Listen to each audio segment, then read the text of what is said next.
Hello, my name is Mark Gibson, and you're listening to the podcast version of the Teagasc Signpost Series, a weekly webinar that promotes and examines sustainability in Irish farming. Hello and good morning, and you're very welcome to today's Signpost webinar. We hope you're keeping safe and well wherever you're joining us from today. The decline in farming activities and the impact this can have on environmentally significant habitats was the focus of an innovative project known as the Sustainable Uplands Agriculture Environment Scheme, also known as SUAS. The project was the first of its kind in Ireland and was successful in securing a funding allocation of €1.95 million under the first round of the European Innovation Partnerships for Agriculture. And to tell us more about the project, I'm delighted to be joined by Declan Byrne, who's the project manager of the SUAS project, and also Dr. Keena, who's countryside management specialist with Teagasc. Good morning, Declan and Catherine. Morning. Hello, morning. So, Declan, you're just returning from your leadership role in the SUAS project, and you're back working with Teagasc now. But maybe you could tell us a little bit about your own background and how you got involved in this project. Yeah, well, I suppose first thing is I'm from Wicklow, so I tend to be interested in all things to do with Wicklow and that. So I've always had an interest in the hills. And when I started work with Teagasc here back in 2000, dealing with reps and that, I would have been seeing what was happening on the hills and the way they're being farmed and the changes in farming and stuff. And unfortunately, just one person on your own is not. You don't get much opportunity to do anything about it or that. So in 2011, I was looking to get involved with Wicklow Uplands Council, who are a representative body for the Dublin Wicklow Mountains, and they were starting to look at it. So we came together, we formed a committee and worked on it, trying to figure out what we wanted to do in that, and put a lot of time and effort. But we were lucky enough then in 2017, the EIP projects came along and we got funding for the 5-year EIP project. So that's kind of where it came from. Right, and you're just at the end of that 5 years now. Yeah, I was seconded across as project manager. I was lucky enough to Teagasc to allow me to go across. It was important for us to have somebody coming in to manage the project who knew the background, who knew kind of the people who were local and knew what the issues were. And Teagasc allowed me to be seconded across. And I'm back into the regular role here in Teagasc now again since the 1st of January. Okay, very good. Great. So you're going to share with us some of the lessons that you've learned during that project. So Declan, we'll hand over to you. Okay, so just the lessons learned, recommendations from the SUAS EIP project. The first thing I say about the SUAS project is when we started this, our number one priority was to learn how to support farmers. It wasn't just about the farmers who were joining the scheme with us or joining the project. We wanted to learn how we can support them in the long term. And our main focus was on the wider farming community, all the rest of the farmers there throughout the Wicklow Dublin Mountains and indeed across mountains across the whole country. So it was never just about the farmers who were joining the scheme with us. You see here just a list of all the various partners who were part of the project and supported us throughout it. And as Mark said, it was funded through the Department of Agriculture EIP funding. So rather than spending too much time on that, just give you a slight overview here of what farmers and sites and stuff we had. We ended up with a total of 14 colleges in the project. They varied in size from 58 hectares to 1,025 hectares. And in terms of numbers of shareholders, varied from 2 up as far as 10. And we also took in non-commonage areas because in Wicklow, there's a mosaic, a kind of ownership between commonage and non-commonage areas. So you can't include one without the other. So we brought in a total of 11 sites that are non-commonage, and they varied in size from 6 to 1,745 hectares. So the first thing I'll say about that is when people ask us, we don't talk about averages because averages mean nothing to us because there's such a large variation in the size and numbers of shareholders and stuff like that.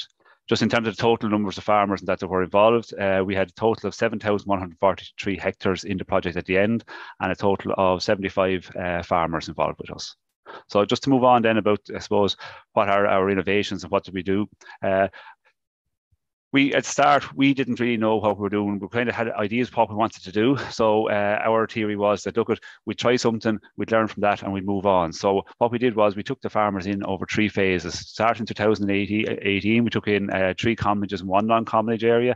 2019, using those learnings, we brought in 6 more sites. And then in 2021, we brought in 7 more colleges and 8 non-college areas. So all the time, it was about learning using what we've learned from the previous tranche of farmers to try and make things better and evolve over time.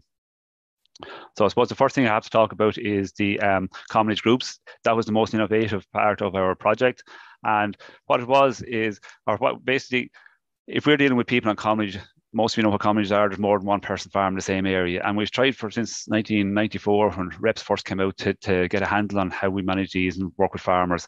And a lot of times you end up with there's 2 or 3 farmers doing good things, others not engaged, and maybe some doing bad. So what we felt was, look, we have to talk to them all together. We have to bring them together as a group. There's one plan for the whole commonage.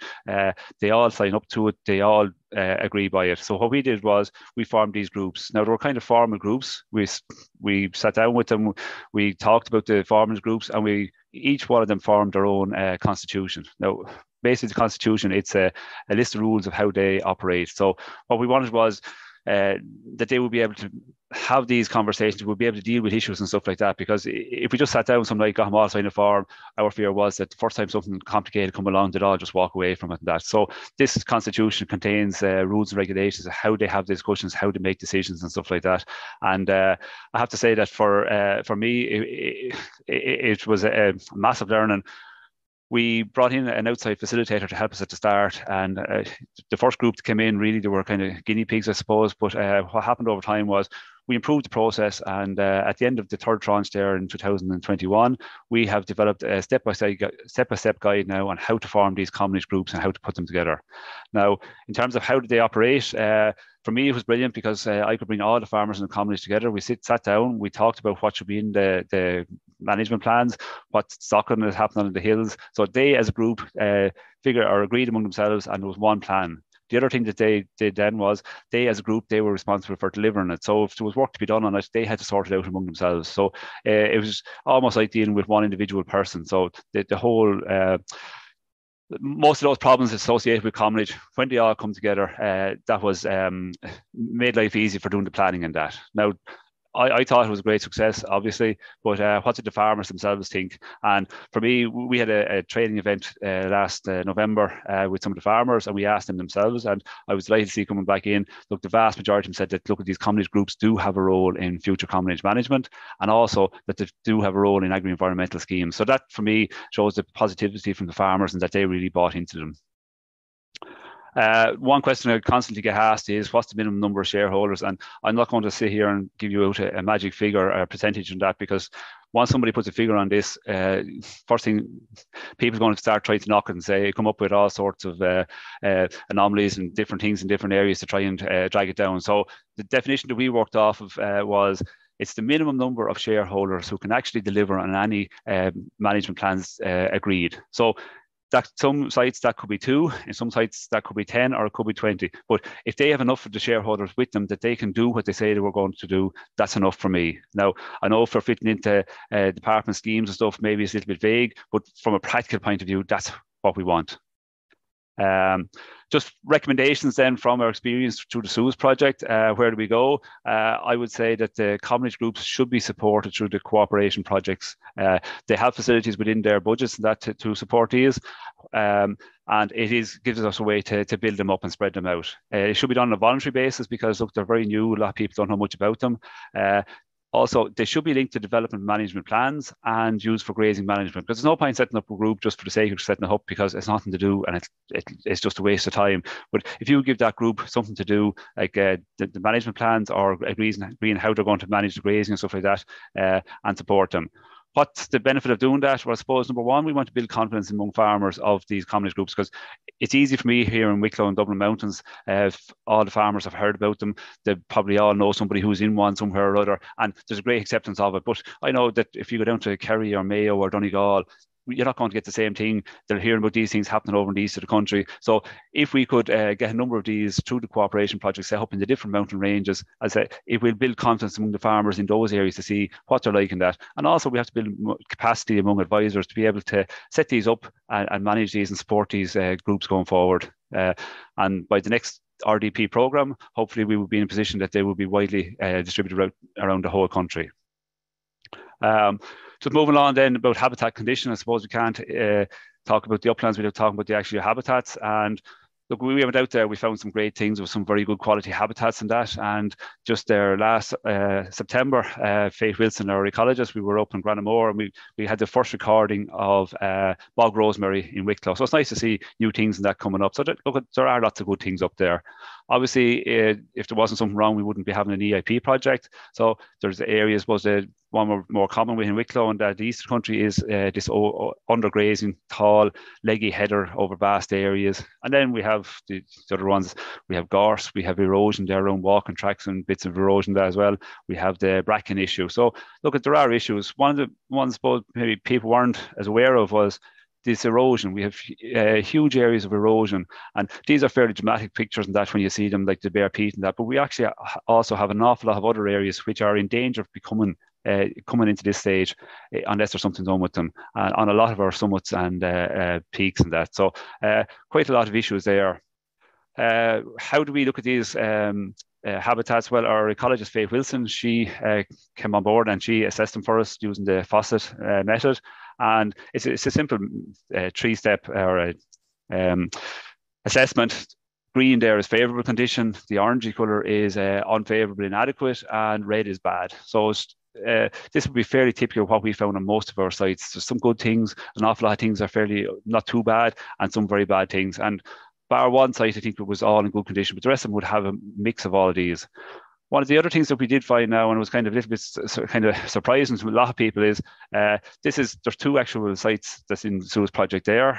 But what we found here was these two areas, there is a real tall, leggy heather. There's undergraze and virtually monoculture of heather. Now, there's 120 hectares in the top one and 90 hectares in the bottom area there. So they're quite large areas. But right beside those, and those blue areas you see marked off, we have overgrazing. So suddenly we have this undergrazing issue, and right next to it, we have this overgrazing issue. Or sorry, the overgrazing issue. And then confounded on top of that, we have the issues with bracken coming in here right beside it. So rather than we kind of tend to think of these hills and trying to put them into boxes and say, oh, that's overgrazed, that's undergrazed hill or whatever, there's a lot of issues going on these hills. It's not just a mosaic of habitats, there's also a mosaic of different issues and problems up there as well. So just for recommendations from SUAS, look at the first thing we found was somebody has to go out and walk these habitats to assess them. You just haven't got a clue what's up there until you go and look, because even talking to farmers and stuff, you think you have a fair idea, but until you go out there and walk them, you just don't know. A lot of our sites is multiple issues. As I say, it's not as simple as just putting them into pigeonholes and saying, right, that one is overgrazed, that's undergrazed. No, there's multiple issues on them, and they have to be looked at to find those out. There are national targets for habitat condition in the uplands, but we have no real vision as to how to actually achieve that. So the national target is that they should all be in favourable condition. But I was just sitting down there when I put together the presentation. There's actually 6 government departments have responsibilities in the uplands. Obviously, we know about the Department of Agriculture, then we have the Department of Housing, Local Government, because National Parks and Wildlife Service sits in there, and they're actually a large landowner, as well as being responsible for the maintenance of these SACs and SPAs. We have the county councils also sitting in that government department, and Law Pro looking at water quality and that.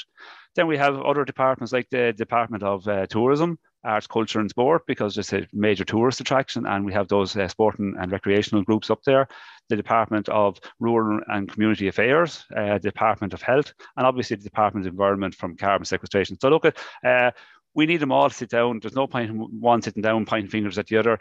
We brought out 2 government departments to look at an issue, Department of Agriculture and Department of Housing, Local Government and Heritage, and neither one of them was really responsible for it. And so that's why I say we need joined up thinking at government level to bring together all the various government departments.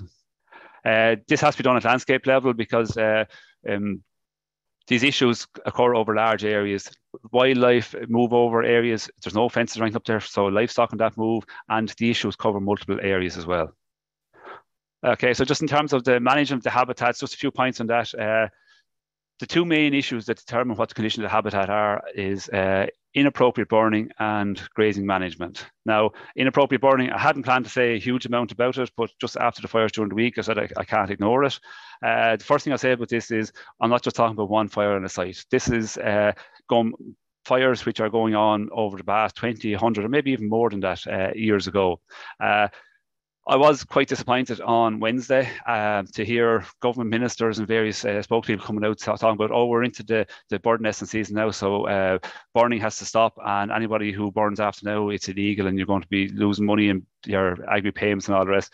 That kind of sums up the big problem for me, is that we have spent the last 20 years talking about the dates, what dates we're allowed to burn and what dates we're not allowed to burn. The reality is that any of those fires that occurred on Monday or Tuesday, the damage and the destruction and whatever else from them are equal to what happened on Wednesday and Thursday, regardless of the date. Now, what should we be talking about here is not just the dates, but look, why do we need burning? Why is there a need for fires up in the uplands? If we don't, like what is up there? How do we control it? If we don't have fire as a tool, what's going to happen to those habitats? Can they be managed? Is there alternatives that we can use up there? In SUAS, we've been using cutting and stuff like that, but is there other alternatives? How practical are they? If we do decide to go and do some burning, what are the appropriate areas? Like what habitat types? What size areas should we be burning? What time of the year should we be burning at? These are all the questions we should be asking. Also, if you're going to burn a site, like unless you have some long-term plan for it, too often now we see these sites and these areas where you get a big fire comes across and nothing much happens to it for the next 10 years or 8 or 10 years, and suddenly we have a big fire again. Like if we're going to go and do these controlled burning, manage these habitats, we have to have a long-term plan, and that involves getting stock back in again and to try and retain it, maintain it, that we don't need to be going on in cycle. Because particularly if you're talking about something like gorse, if you go in and burn gorse now, what's going to grow back after it? Well, even more gorse. So if you burn it, if you don't do some other interventions in the meantime, 8, 10 years, it's back fit to be burned again. So look, that's what we should be focusing our attention on. So look, controlled burning, kind of, I don't know what that means anymore. It means different things to different people. So kind of the term I really like is prescribed burning. And it's where it's like a prescription. So you go out, you determine where it should be, the need for it, where it should be done, how it should be done, and all that. And it's about an awful lot more than just lighting a fire. The problem is that it's too easy to go out, light a fire. It covers a vast area, 50, 60, 100 hectares. Our gorse or our header is controlling that for the next 5 or 6 years. We don't have to do anything with it. Zero cost. So it's very, very hard to argue with that. But sorry for going a little bit of a rant, but I think we do have to change the narrative of what we're talking about and talk about the issues rather than just concentrating on dates all the time. So just moving on, I suppose, to talk a bit about the grazing and that. It should be no surprise to people like that over centuries, grazing is what's formed our habitats. Our habitats in the uplands, they're not natural habitats. If we didn't have human intervention, they wouldn't be like they are. And the grazing is the main thing that has contributed to that. So it should be no surprise to people then that it's our main management tool going forward. The upland farming systems are not profitable. Again, I was just looking at the National Farm Survey, and in 2020, I think the net income from hill farming was -€1, and 21 it was something like €4. It's probably going to be even lower again now in 2022 when the figures comes out. So look, there is no big profit from the livestock in those areas. Grazing management has changed dramatically over the past 50 years or so, and I suppose when you see the previous point that it's not profitable in keeping the stock, obviously that's going to have an effect on how the farmers are managing it. But the types of sheep, the types of stock, when they're on it and all that has changed a lot. There's a lot of issues up in the uplands which can't be solved by grazing, because a lot of people out there think that, oh, sure, if the farmers went out and did their job right, if they managed it right and grazed it, that would solve everything. But it's not. There's an awful lot of issues up there that can't be solved by grazing. We need other intervention. And even when we're talking about the scrub or the gorse and the header type areas, that grazing alone will never solve them. We do need something on some sort of a regular basis to come in, burning, cutting, or something else to keep that vegetation under control. So it's not all about grazing. Sheep breeding has changed, particularly in the east of the country, because people are putting the sheep up on the hills for less time of the year. It has made sense for them over the years that their sheep have got more accustomed to lowland. The money or the profit from the sheep farming was in output. So it made sense to them to have sheep that were producing more lambs and bigger quality or better quality lambs. Unfortunately, those sheep now are probably less suitable for grazing up on the mountains.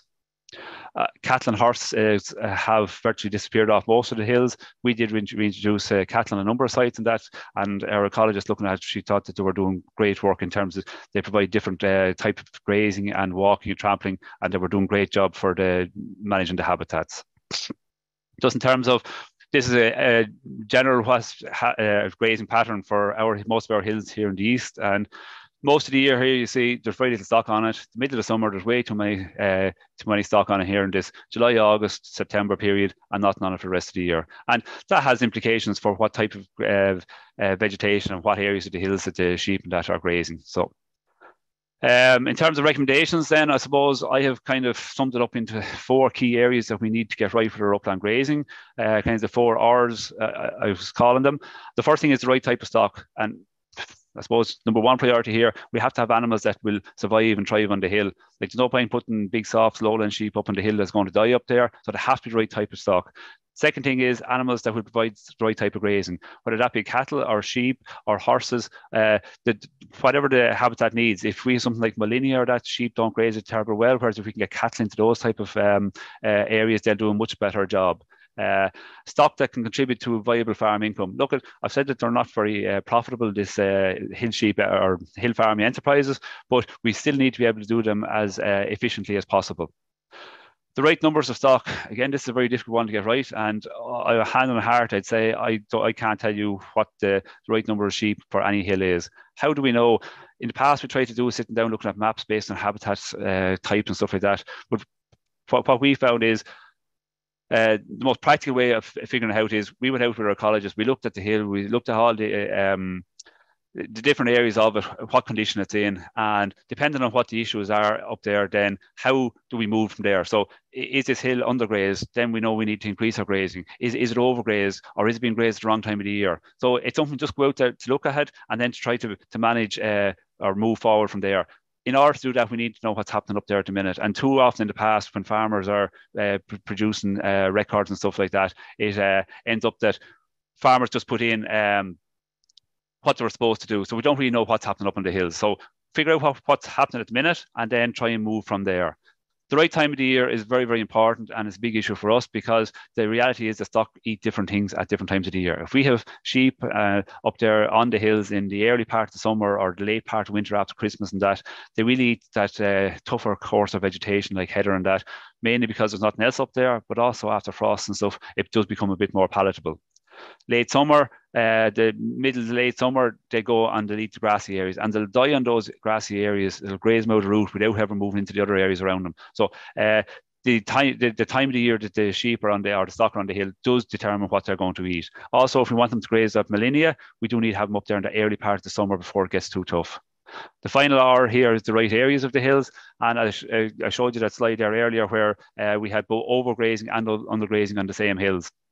So we do need to get them to graze the right areas of the hills. We have another issue here because these hills are not fenced, and that somebody is supposed to be putting up a hill or stock out onto the hill. But the reality is sheep go out over the hill and they could be grazing a mile or 2 miles away. So look, we do need to have some control over what areas of the hill the sheep are grazing. So that's just in terms of the key issues around grazing. And the bottom line for me is we have to reward the people who are delivering this grazing. There's no point in trying to, I suppose, put out payments there, and some people do nothing on the hill, some people put no stock up, and they're getting equal share of the payments and that. That's very disheartening for those who are trying to actually do it right. So it is. So I 100% believe that we have to put the money in and reward those who are delivering what we want. In terms of habitat management actions, then, look, I said before, we need to do this at a landscape level, because what happens on one site, whether it be commonage or non-commonage area, can have implications on other areas and that. You can't look at individual actions in isolation either, because in the example I showed you there earlier, if we go in there to try and just tackle that overgraze or the undergrazing on some of those areas, and the obvious thing there is increased stock numbers and all the rest, but more than likely that's just going to, if you look at it that simple, it will make the problems of the overgrazing on those areas worse. So we do have to look at it as a total package of what we're doing in total, not just pick and choose, oh, we like this action, we go and do that. No, we have to look at them all as a package together. Now, in dealing with farmers, I have found that there is a difference in the way farmers look at these actions in terms of what's actions for stock management versus actions for just pure habitat management. And the difference, I suppose, is that the ones for stock management, they see direct benefits to themselves. They see improved grazing for their sheep. They see easier access to get out there. They see bracken or gorse control, so they can see direct benefits from it. But some of the ones, say for habitat management, they don't see the same direct benefit. If we're talking about re-wetting or blocking, gully blocking, stuff like that, there's very long-term benefits out of that. And look at, I suppose it's easier to get farmers to do the ones that they see direct benefits to them in the short term. Big thing we discovered is, look at, on the vast majority of sites, paying their farmers for their time is not sufficient.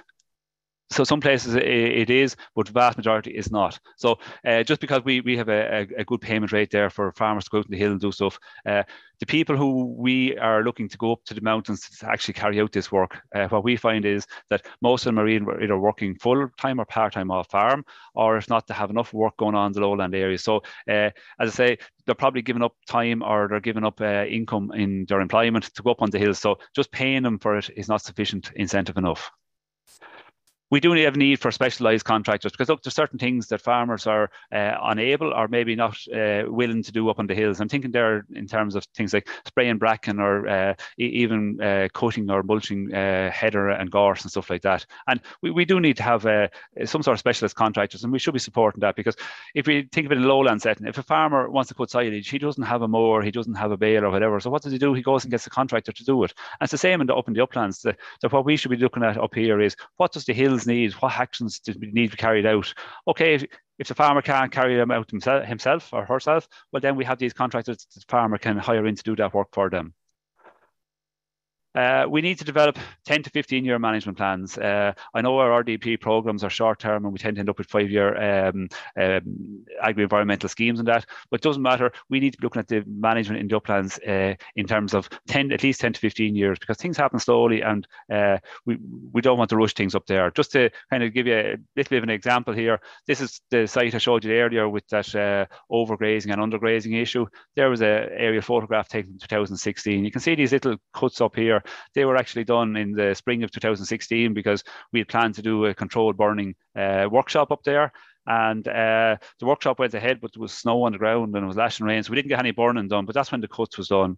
But as a result of that, the farmer on the site in late 2016, early 2017, he got a contractor in with a mulcher to cut some of the heather. Now, I suppose looking at here, you can see that he was probably most interested here in providing protection for the forestry area here. But again, it showed that it could be done. Now, when this site came into the SUAS project in 2019, we planned to go up there and do controlled burning. So again, coming back to this controlled burning, we wanted to do relatively small areas. If you want to find the burning in small areas, how do you do it? So we had to cut some sort of fire lines in the header to be able to control the fires within that.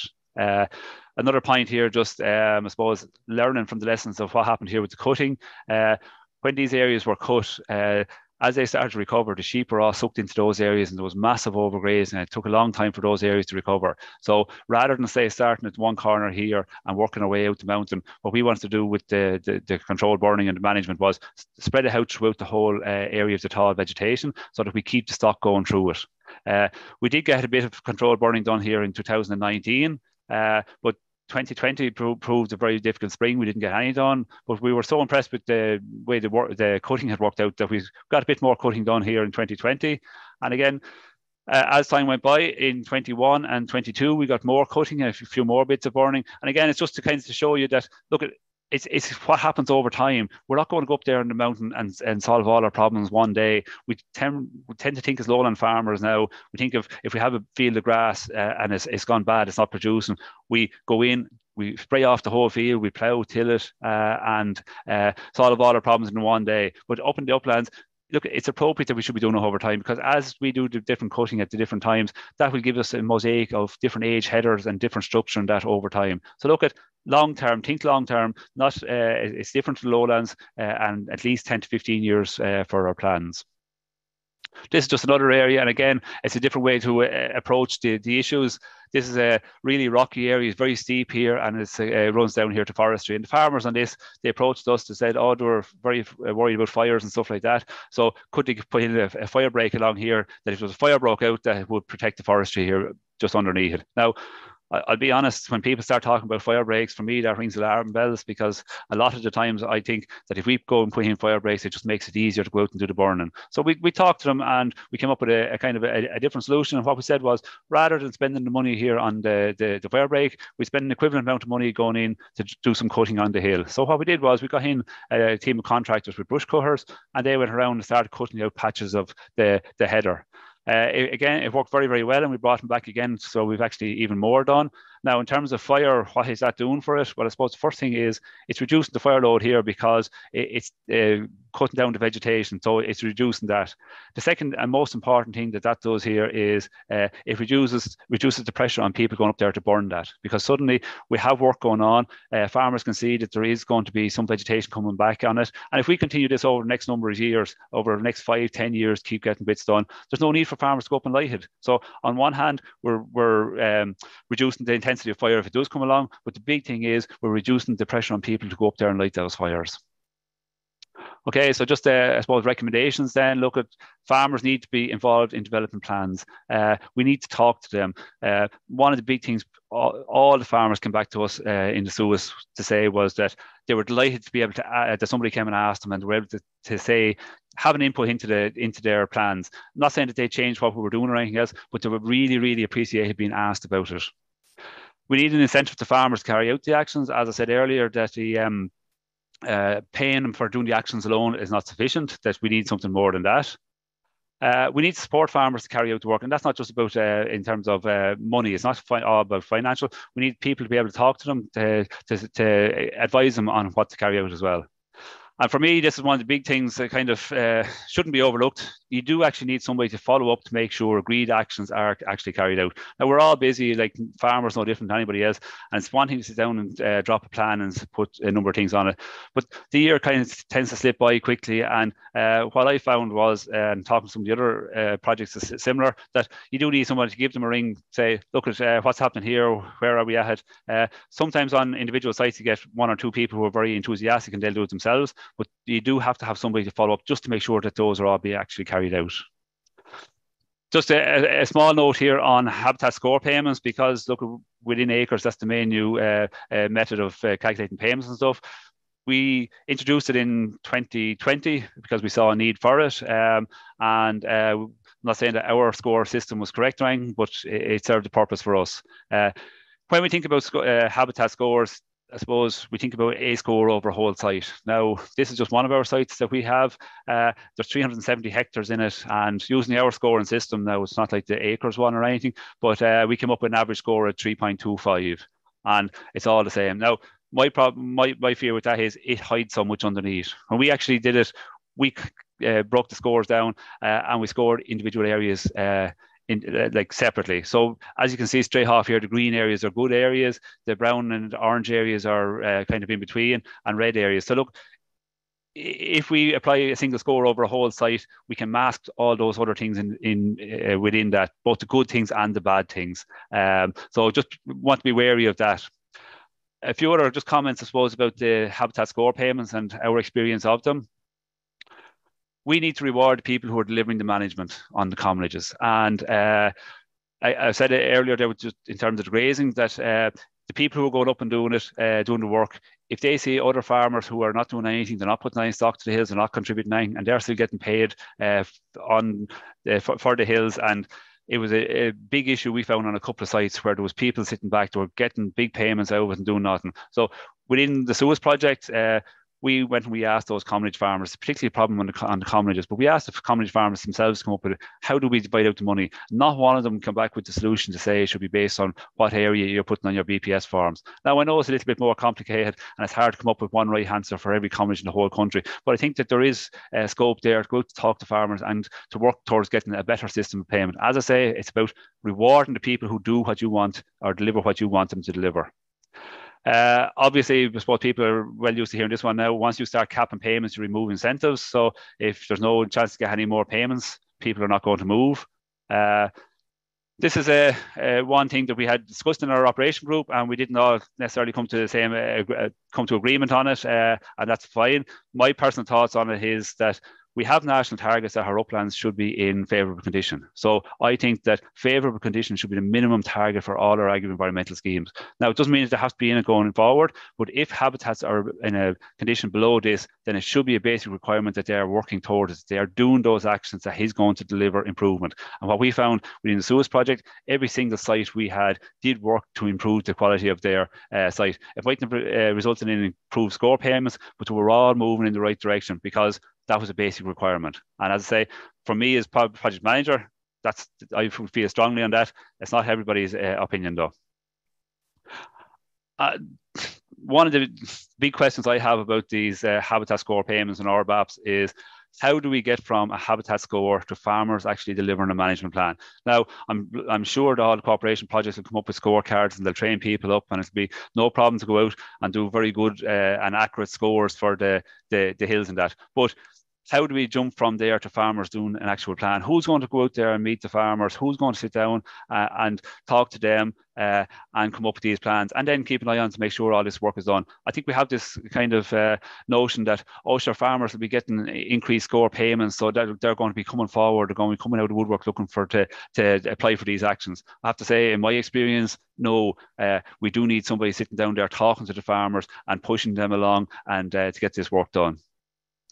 Okay, just almost there now, but farmer training required. In the first tranche, we brought our ecologists and we went for a walk out in the hills with the farmers themselves. And look, we thought we'd done great because we had great conversation. The farmers were very appreciative and all the rest. But what we found after time was, look, our discussions were limited by what we saw on the day. So if we walked out across dry heat area, we talked about that. If we walked out across an area that had been burned, we talked about that. So if we didn't see it, we didn't actually talk about it. And the other thing was that what Fate and myself maybe was talking about sometimes, the farmers weren't exactly hearing the same thing. And I suppose maybe part of that has to do with the language involved and all that. So what we did then with our last tranche of farmers was we put on a specific training course for them. It was a 2-day course. We brought them inside one day and went through what habitats were, all the basics, talked about habitats, water quality, trees, stock management, all that. And the next day we brought them out to walk out on a site. One of the hardest problems with these training courses is finding somewhere in good condition to bring the farmers to show them, because the reality is a lot of them, they're used to seeing their own hills, but they've never seen what these habitats should actually look like. And nobody's ever explained it to them either, I suppose, that this is what we're aiming for, this is what it should like, this is what we want. Again, just talking to our discussion or our operation group and that, we came up with the discussion, about the difference between training and education. And look, I'm from Teagasc. Teagasc can throw out training courses, absolutely no problem. And but are we actually educating the farmers? What is the difference? I suppose training is just giving them facts and figures and information, whereas education is trying to give them an appreciation and an understanding, and to try and change attitudes. And that's not something that's going to happen very fast. And I suppose how do we, what can we do to educate these farmers? I suppose we do need more intervention. We probably need more little courses and that. But the big part of the education, what farmers take in, is somebody walking that hill with them, talking to them, their planners, their advisors, somebody going, seeing other farmers, other hills, what do they have, and talking to other farmers. So just, I suppose, when we talk about education, like just dropping a few training courses here and there into schemes, and you do one now and that's it, that's not what education is. And I suppose at the end of the 5 years, I was a bit disappointed, maybe not surprised, but we would have worked very closely with some farmers, and particularly around the whole area of burning and the alternatives and the options and all that. And at the end of the 5 years, some individuals, they still haven't changed. Look, it's very hard to change some people. I suppose you'll never change everybody's opinions of that, but it's a long-term thing, and it's something we need to maybe think a bit more about. It's not all just about a few training courses. On the advisory side, then, we do need advisors. It's very easy to get advisors to talk to farmers about managing grass and growing more grass and silage and all that. But what we need is advisors who are able to talk to the farmers about habitat management, the different actions that you can do, the way you manage the habitats. It's not just talking here about doing scorecards, coming up with scores. I'm talking about how you get out there, how you do the mulching, the cutting, the control burning, the gully blocking, but also those advisors have to be able to talk to the farmers about animal management. How do we manage those stock? How do we get that hill farming system? That has to be into the rest of the lowland farming system as well. So we need advisors. Now we do have some of them scattered around the whole country, but we need to build there that if we are serious about getting these farmers to manage these hills better, we do need advisors to back them up and be able to support them and talk to them. And just the final slide here I have then, just to build on that as well. How do we get farmers to learn in that? Like traditionally, Teagasc, like demonstration sites, bring them to open days walks and talking to farmers. So we need to do the same with our uplands. We need to have some sort of demonstration sites here for those things the farmers not used to. Like farmers don't know what gully blocking is, bracken bruising, the spilling along the watercourse, all that. We need to have somewhere that we can show them and explain to them and let them go and see. And similarly for the farm management, because most of our research and advice is centres around when the stock are not on the hill. So how do we manage our sheep before we go to the hill? How do we manage the lambs when they come off of it? We need to put more focus on managing the stock while they're actually out there. Like we introduced the cattle there, and we have you can see a picture there with just the GPS collars on them because we weren't able to fence them. The breeding is an issue, and even in the bottom corner here, you see some of those red things there in the header. We were using feed buckets to, number one, to keep the sheep out on the hill there in that period after Christmas, but also to encourage the sheep into certain areas of grazing. So that's just some of the needs that we have from the SUAS project. I'd like to take this opportunity just to thank our operation group. Like it was a great group of people to work with. It was all very positive and looking forward to see what we can learn. And the special mention then just also for the farmers, because when we started talking and I was telling them about these community groups and all this, like they really took a leap of faith with us. And without the farmers coming forward, I don't think SUAS could have happened. So thanks very much, Mark. And compliments to Declan as well. I mean, obviously, this project wouldn't have been successful without good leadership from yourself. So well done on that. So this is like the confessional nearly after 5 years. You have obviously come up with some really excellent recommendations there, and really good example of cooperation amongst farmers and the various different stakeholders. And I know there's a lot of interest in this project from stakeholders outside of Ireland as well. We have quite a number of questions coming in, Declan, just around the management, and we have the same discussion around the burn about farming these areas versus allowing them to maybe naturally regenerate. There's some suggestions coming in why not consider native woodland planting in some of these areas as well. What would your response be to that? Okay, well, I suppose nationally our responsibility is to retain the habitats that are up there. So that's the first thing I'll say. And the peatland or the heathland habitats, they're not native, they're not natural habitats. If we remove grazing, they change. So if we want to retain our heath and peatland habitats, we do need some management. Now, having said that, there are certain areas that I think could quite easily be left to go on develop into native woodland, not native woodland, I suppose, because people have this idea about native woodland that's a forestry scheme and you go out and you plant trees and all that. But in certain areas, particularly those areas where are very, very difficult to access, there's issues there that farmers are not able to deal with. Like they're very rocky, they're steep, there's a lot of bracken or gorse or stuff on it, and they're constantly fighting a losing battle. Maybe some of those areas should be allowed to just go on, develop on naturally, and they will develop naturally themselves into woodland. But I think the woodland that will develop up there is not like what we see in planted forestries. Even from the native woodland scheme, like that's very much planted. As the trees and that develop themselves, it's a different type of habitat. And I think there is a place for it, particularly if we're talking about national targets for planting trees, rather than going planting good lowland, getting farmers down there. Some of those areas that are so difficult, why would we spend money on trying to retain them in heathland when maybe some of those areas could be allowed to develop into woodland? I think there is a place. It's not the solution for everywhere, and it's probably small areas on different sites that's appropriate. I had the opportunity to travel up to County Antrim last week. I met colleagues from Caffrey. Brian Irvine was showing us the work that they were doing on the Glenwherry farm, and they seem to have quite a focus on carbon sequestration and worked there to try and promote the the peat production and that type of work was going on. And I noticed you did mention gully blocking. Was that one of the objectives of the project, or was that considered around that piece of carbon sequestration? Okay, you can't look at things in isolation. Like it's not carbon sequestration versus sheep farming versus biodiversity. What's good for one thing is good for them all. That's the first thing. Now, in terms of carbon sequestration, I suppose we're not quite sure how much has been locked up there or not. But the first big thing that we need to tackle is the erosion issue, because on a lot of our hills, on wet days, you can see the colour of the water coming off the mountains. It's brown colour. You can see it in the waterfalls and that. So we have a huge amount of carbon already locked away up there. So our first priority should be to retain that carbon up there. The gully blocking that we were doing up there, that was the first part of that was to stop further erosion, to stop the peat running off of it. Over time, if we can stop that erosion, our next step would be that if we can get it back wet again, because I suppose the only areas in the uplands who are locking up carbon are locking up carbon, they're the wet areas. So you have to keep them damp. They have to be soft and spongy on your feet. It's those sphagnum mosses you need to do the job. Any of the areas you're walking across, if the ground is hard under your feet, look, you can take it for granted nearly the carbon has been lost out of those areas. But first priority for us is stop the erosion, stop what's flowing off of it, and then gradually work towards getting those areas back wetter and start to sequester more carbon. Right.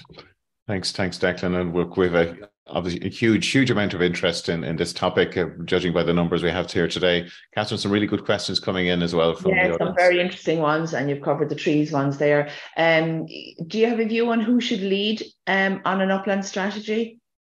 But it's so many, like there's 6 government departments, and like there's no point in one pointing the finger at the other. Like when we brought out the Department of Agriculture and National Parks and Wildlife Service, like they're 2 different government departments. One is saying, well, this is not really our responsibility. The other is saying, well, we don't really have the funding. Like it has to be joined up thinking from the top. As regards picking one the government department or that, like no, it has to be across that, and whether it be a new group or new organisation or whatever, I don't care. Like, but just all the government departments has to be feeding into it, and Yeah, very good. Just a couple of management ones there. Can you tell us how stock can be directed to the right areas? Do we need shepherds out there? Okay, for us to shepherd, and we thought this was going to solve a lot of problems. It didn't actually work out. Farmers didn't buy into it because they like to go look at their own sheep. Like we made a payment to say one individual farmer on a commonage that they would go up and they would move around everybody's sheep and keep an eye on. But farmers wanted to go up and look after their own sheep. They didn't want somebody else putting the dog after their sheep, moving to the wrong areas of the hill and that. Okay. How do you keep the sheep on the hills? One of the things is the time of the year that they're grazing, because if you have them on it over the winter time, they will go into the header areas. If you just put them up during the summer, they'll stay in the grassy areas. Second thing is having the right type of stock. A lot of people put sheep up in the hills and they stand outside the hill ditch, waiting, roaring, looking for someone to open the gate to let them into a fresh field of grass, because the sheep are not used to it. They're not bred for it. So the right type of stock, once you let the stock out, they should rise and go off themselves. In terms of controlling them on the areas, the second thing is, I know in Wales they talk about it, the white wall on the hill, that's how you stop the sheep. So your sheep keep moving until they meet the sheep on the next hill, and that kind of stops them. If there's no sheep on the next hill, your sheep will keep going out. So the more sheep that's on it, it'll help to keep them in the right areas. We did use the feed buckets to encourage them into areas of tall vegetation, rank or heather and stuff over the winter. Worked quite well, because once there was the weather got a bit bad and there wasn't much else eaten, they did go into those areas.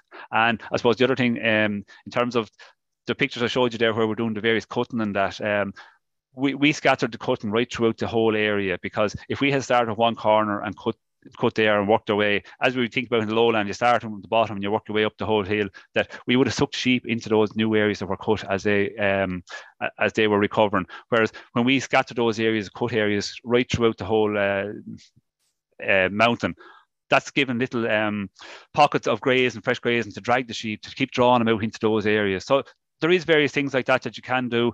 Shepherding is a hard one because it's very time consuming, but there's other bits and pieces, and it's giving something to entice the stock into those areas is very, very important. It does work quite well. Can you Sorry, just a question there, Declan, around that long-term strategy requirement. I mean, that was something I picked up last week from our colleagues in the North. Now that they're not part of the common agricultural policy.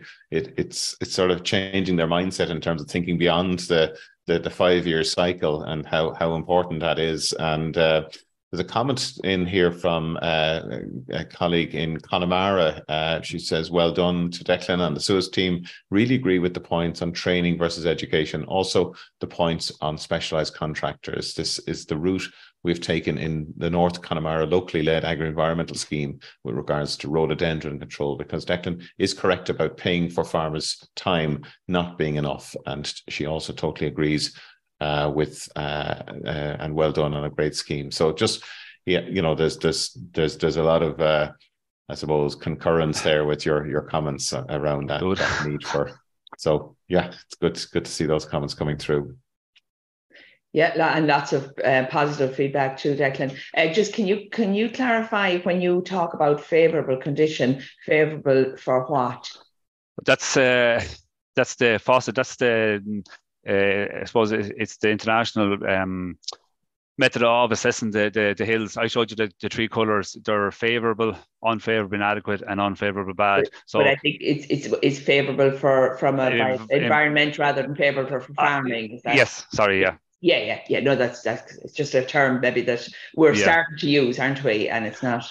But I think what you've clarified is that favourable certainly for carbon and biodiversity and water quality, there's no conflict. Would you agree? Absolutely. That's the same thing. Like if the habitats are in good condition, they're working, they're delivering all those services in terms of filtering water, slowing down the flow of water, locking up the carbon, providing the different plants of biodiversity. Like they're all related. And look at sometimes I suppose maybe again it's farmers will say, yeah, but sure, like well. Put to this way, some farmers they're ideal for the mountain would be if you could have ryegrass right to the top of it, you know. And we kind of do have to get farmers to sit back and think, well, no, it's not a grass hill we want.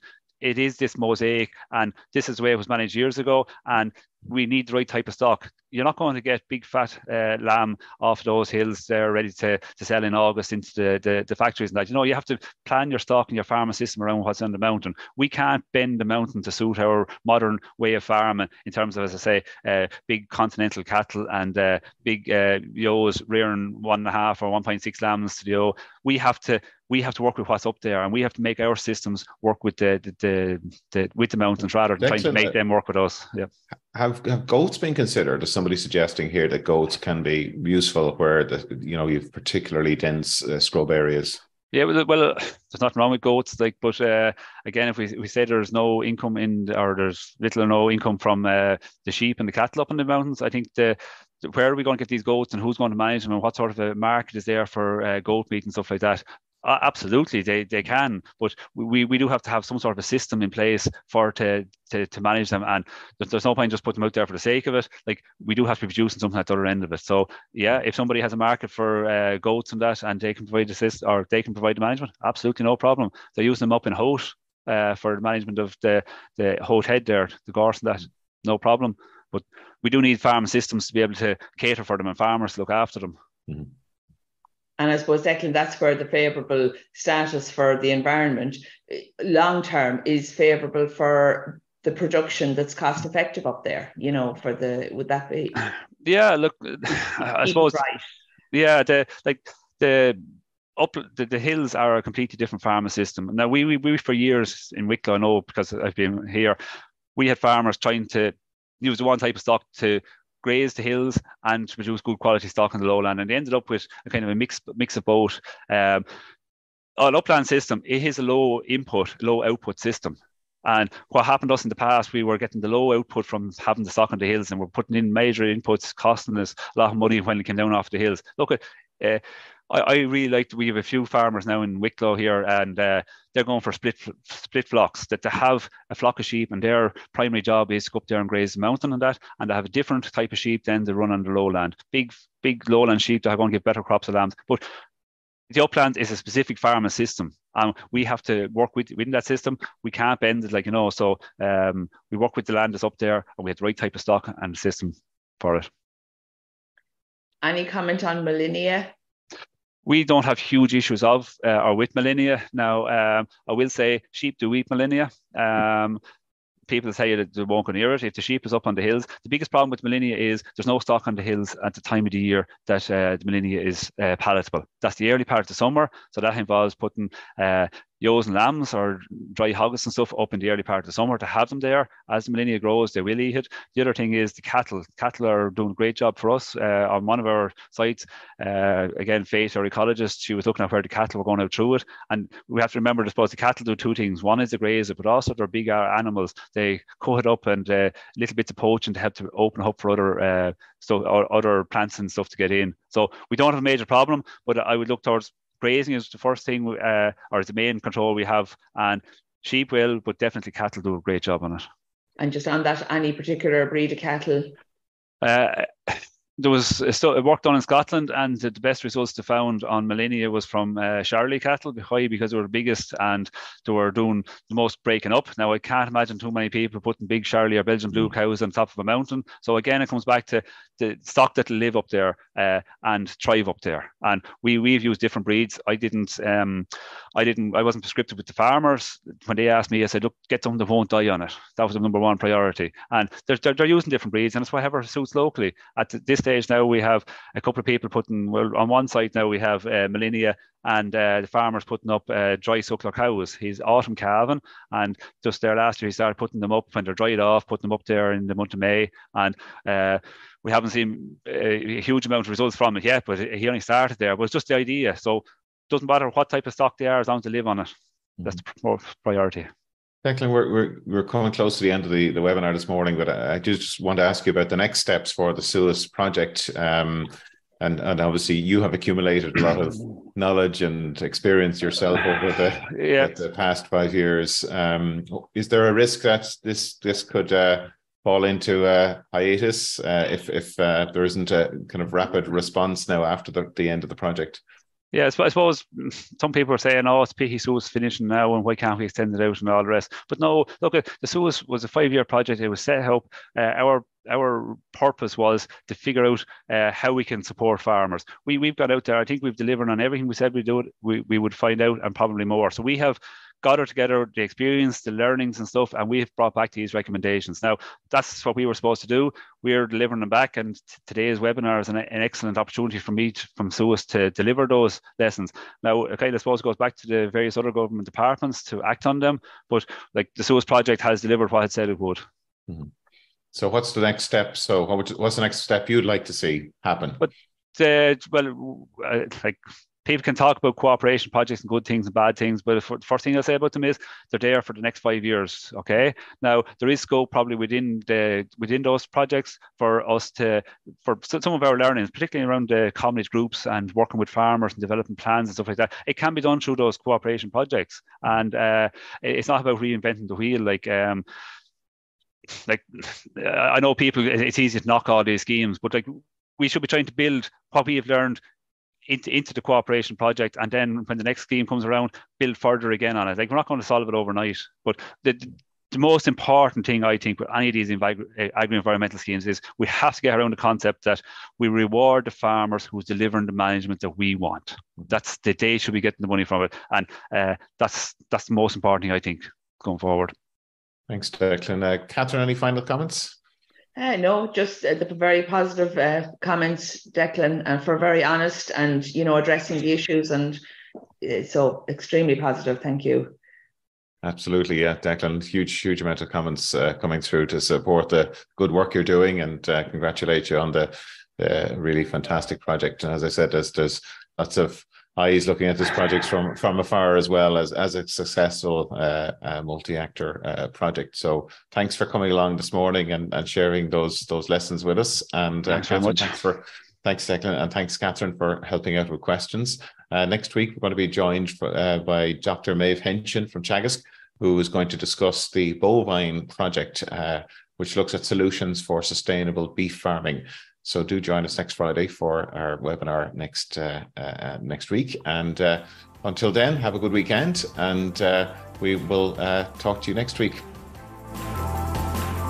You've been listening to the podcast version of the Teagasc Signpost Series, the weekly webinar that promotes and examines sustainability in Irish farming. Don't forget to join us live every Friday morning for our latest webinar. For more, visit teagasc.ie. And you can also rate, review, and subscribe to the Signpost series on Apple Podcasts, Spotify, or wherever you get your podcasts from. I'm Mark Gibson, and thanks for listening.